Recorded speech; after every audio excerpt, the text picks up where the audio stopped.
Hi there guys, Rick here. Hope you're all doing extremely well out there. I know I am.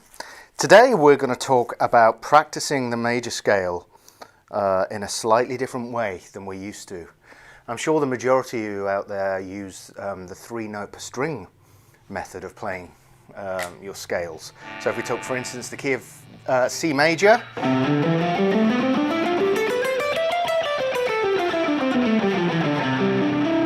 three notes on every string.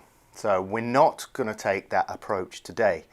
It's a great method in order to learn all 7 different positions of any major scale, and it works really well. I've spent years and years doing it, and you know, I still will use 3-note per string for the foreseeable future. There's nothing wrong with it. However, there are a few issues in that it's more of a visual thing rather than actually a musical thing. Well, it's very easy to fall into the trap of treating the scale as literally just a position rather than intervals and colours, because that's what they are. You know, whenever we play a scale or a mode or whatever, these intervals represent specific colours, and when you're playing positions, that can kind of get a little bit lost somewhat. Because you know, players tend to get a bit too involved with muscle memory and playing positions and shapes and all the rest of it. You know, there's no getting away from that as guitar players, but I think the main focus should not be on that. Remember, we really need to internalize the sound and the color that a scale or a mode creates, and that involves using your ear, doing a lot of ear training and working on intervals and all of that kind of thing. But today what we're going to do is we're going to just move the 3-note per string thing aside and take a look at playing scales in a couple of different ways. Okay, so like I said, if we took the key of C,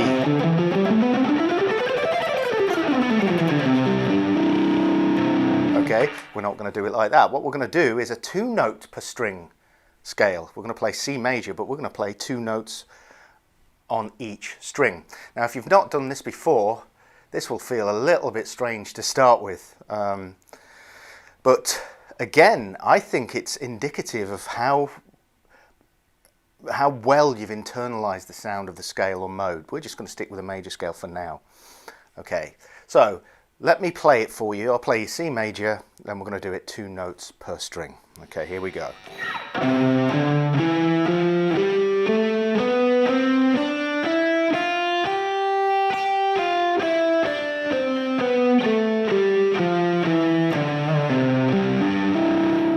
Okay, a couple of things that you'll notice about that. When we ascend in pitch throughout the scale, simultaneously we're moving backwards on the fretboard. It's kind of a weird contrary thing going on there, but I love those kind of things. So just once more.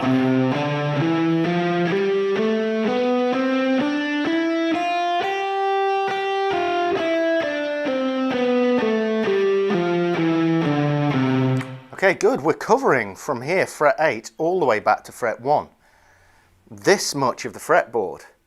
Okay, rather than just staying in one position, we're only covering this specific area.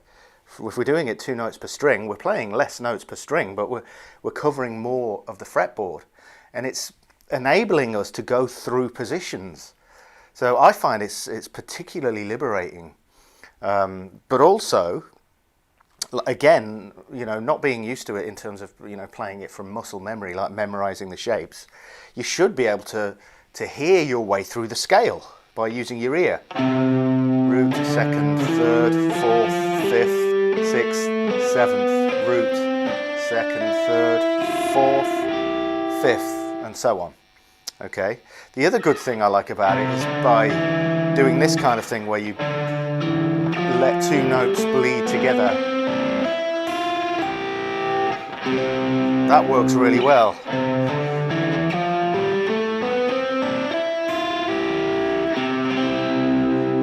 Great way of playing it.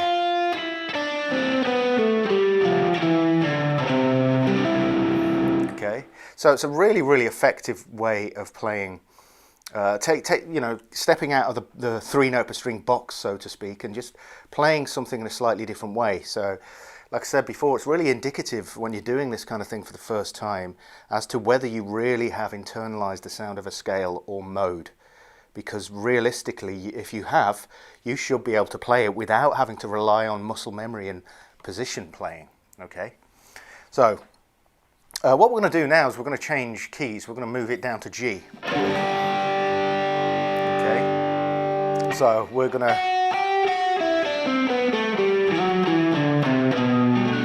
play this position here. So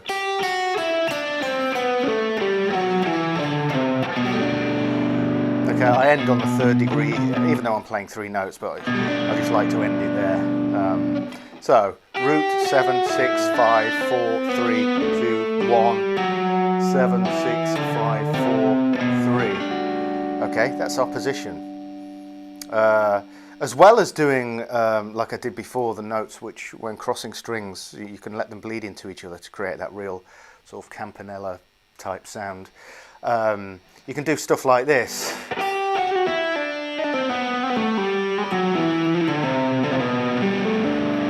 Like motivic things.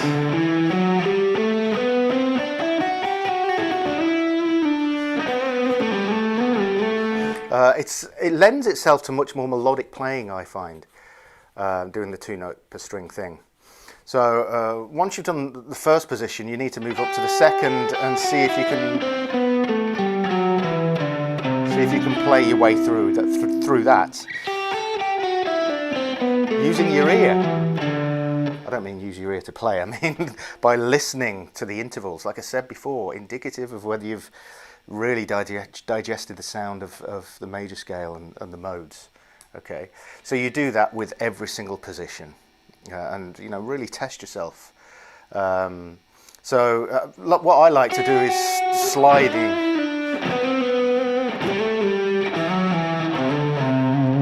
across those positions. It really lends itself to some great sort of melodic, motivic ideas. Okay, so you might want to practice this in a parallel fashion as well. So if we did started with G Ionian or G major. Okay, if we move to the next mode, it'd be G Dorian, right?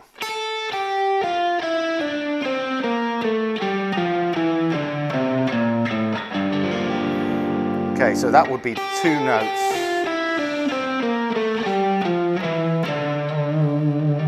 And so on. And you can do that with each position. So every single mode. And again, don't worry about the muscle memory for now. If this is your first time doing it, try and use your ears to dictate the notes that you play. So you should know all of the formulae for the modes of the major scale.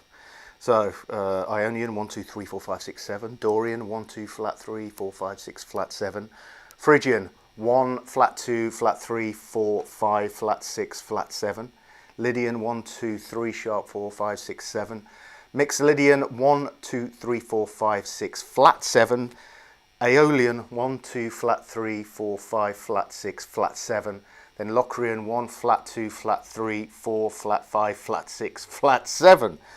Okay, by using those formulas, you should be able to play this 2 notes per string. Okay, so experiment with it. Okay, the next thing we're going to do is 4 notes per string, but we're not going to use 4 individual fingers.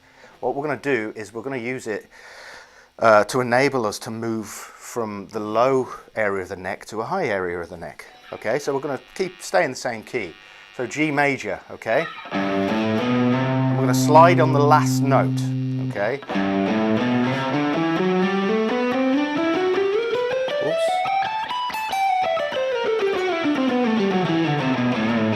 Let me do that again without ballsing it up.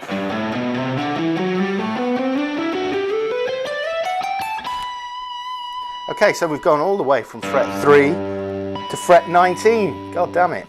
Just by using that slide. So again, it's very liberating feeling when you're able to just find your way out of those 3 note per string boxes that really feel as though, you know, you feel confined in that specific area of the fretboard. And when you are confined in one specific area, it's very hard to be creative and melodic when you're stuck to a specific fingering. So descending.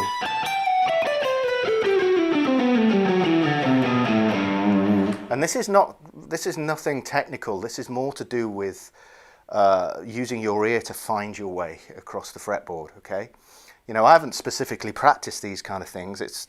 I will do it just as I feel like doing it. You know. So let's try Dorian. So once we've got the formula 1, 2, flat 3, 4, 5, 6, flat 7.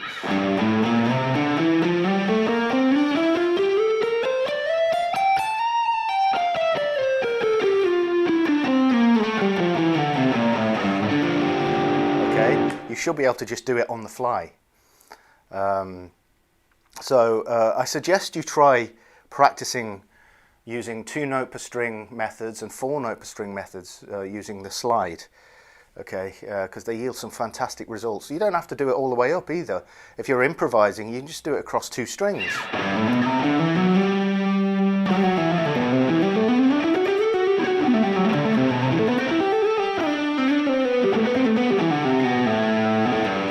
It's a great way of just moving out of positions and can yield some wonderfully creative melodic ideas.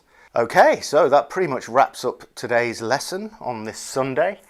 Just a quick reminder, it's still 30% off all downloads from my website.